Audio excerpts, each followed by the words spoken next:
progetto B ha previsto l'organizzazione di workshop formativi di tipo tematico destinati a educatori, educatrici ed insegnanti che si occupano di prima infanzia. Questi workshop tematici si sono concentrati su 3 aree, 3 ambiti: arte e narrazione, tempo e spazio e scienza e tecnologia. Alla luce di questi workshop, quindi delle tematiche affrontate, degli approfondimenti effettuati, sono state raccolte da parte dei professionisti e delle professioniste coinvolte col supporto delle formatrici delle schede attività per lavorare su queste 3 aree tematiche con i bambini e le bambine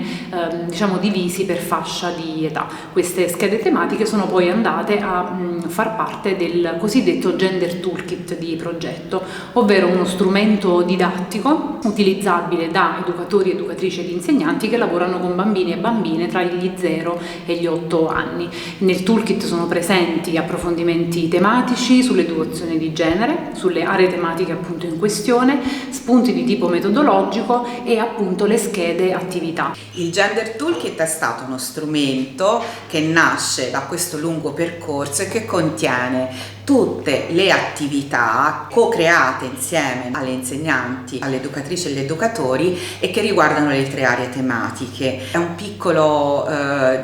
supporto molto concreto, piccolo perché è stato creato proprio dal micro, no? dall'esperienza in classe, che poi ha portato anche alla sperimentazione di alcune di queste attività. Ed è molto prezioso perché riguarda appunto l'esperienza in classe concreta della comunità educante che ha partecipato. E noi abbiamo proposto un progetto legato all'autoritratto che si chiama Le cose che parlano di me.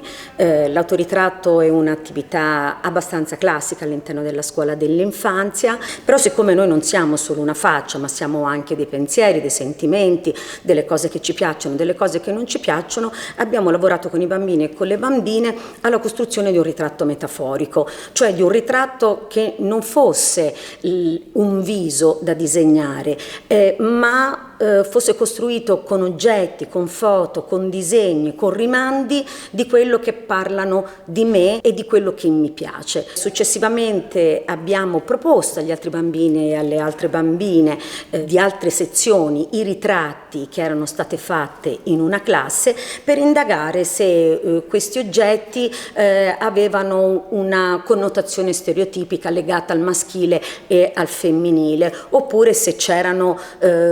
degli autoritratti che erano un pochettino più neutri. Lo scopo è quello che ognuno e ognuna può rivedere nell'autoritratto di qualchedun altro oggetti che rimandano a quello che piace a lui o a lei, oppure scoprire il diritto